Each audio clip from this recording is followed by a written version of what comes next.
Are you planning for a harvest in 2021? I certainly am. And I want to inspire you as you step into the work that God has called you to do. We are partners with God in His work. He is the one that brings the growth. He is the one that changes lives and uses us through our words and our actions and our lives to bring impact and to make a difference in people's lives.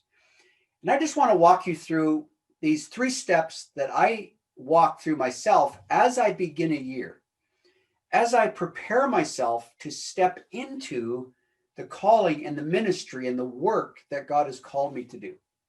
And this is my goal setting process. This is the way that I align myself and prepare myself so that I can spend more of my time saying yes to what God wants and also be able to know what my no's are so that those yeses can be more prevalent in my life.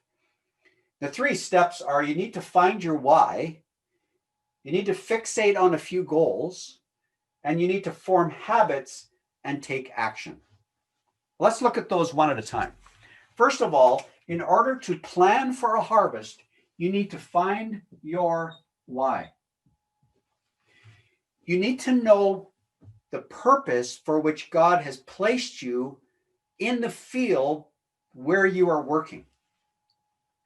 And sometimes I have found in my life, my why, my purpose has been adjusted, has changed. I've gone through something, I've had a series of events, and there's been an adjustment to my why. One of the adjustments that was made in my life this last year was the loss of my wife. And that was a very profound, traumatic event that happened to me. And what I'm finding now as I prepare for 2021 is that there is this new sense of purpose that God has been giving to me to come alongside those that are grieving losses in their lives. That was a why that wasn't that prevalent even just a year ago. But I've found this sense of why. That's one of the ways that I'm going to be expressing myself and living out my life, is finding people and identifying the people that God wants me to come alongside of with empathy and with support and encouragement who have had losses in their lives. And one tip I just want to give you as you consider what your why is, what's your purpose in 2021? What's that overarching motivation that comes from the very center of who you are? One tip is to find one word for the year. It's something I've been doing now for probably about 10 years.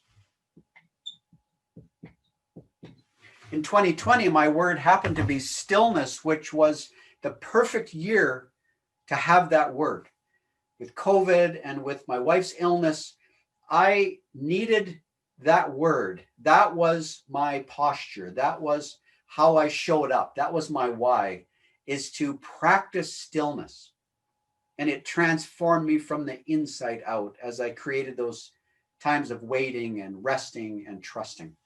But this year, my word is light, which has lots of different angles to it. And I won't get into all of them, but I want to be a light. I want to shine and be like that light that Jesus talks about in Matthew 5. I also want to reflect the true light. I also want to travel light. One of my goals has to do with just shedding a few of the things that have sort of attached themselves to me. So number one is find your why, and that becomes that foundation. The second part of planning for a harvest is to fixate on a few goals. The process I go through is I look at 10 different areas of your life, relationships, social aspect, physical, emotional, vocation, avocation, financial, and so on. And I identify where do I want to see growth in those areas. And I create a list of these goals, of these SMART goals that are specific and measurable, and ones that I can put some action to.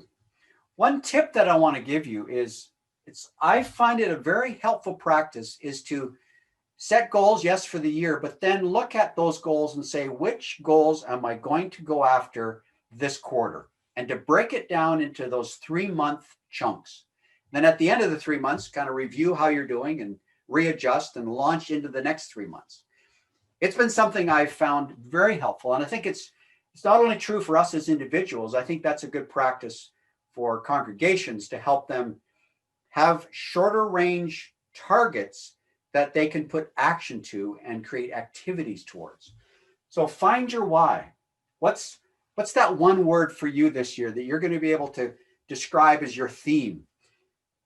Do you have a few goals that you can fixate on in different areas and aspects of your life so that you are growing and able to be someone that celebrates a harvest because you're healthy personally and you're focused in your job and in your personal life and your relationship? So the third part in this process is you need to form habits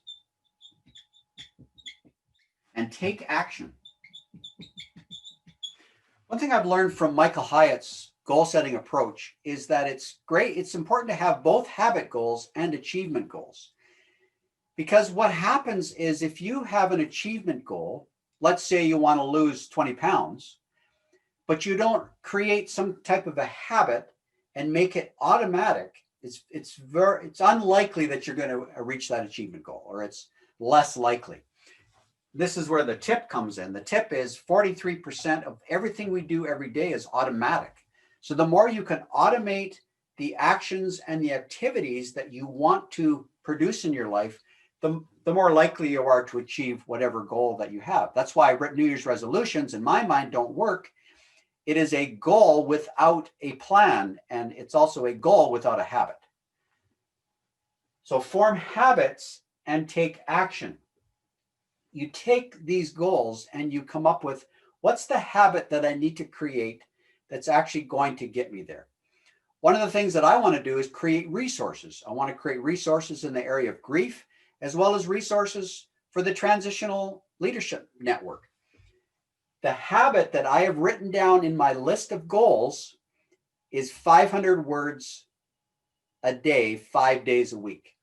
So if I sit down in a chair and write 500 words, then I will achieve the goal of creating content and resources and so on. But I also need specific actions that I'm describing on a regular basis so that I'm moving the goal into action and I'm more likely to get there. Ultimately, we have to trust God for the results. But there's a whole lot that we can do as farmers, as co-laborers with the Father, with the Spirit, to see the things happen in people's lives that we long for. Have a great day. Leave a comment. Let me know how you are working this out in your life, and I'll look forward to seeing you again real soon.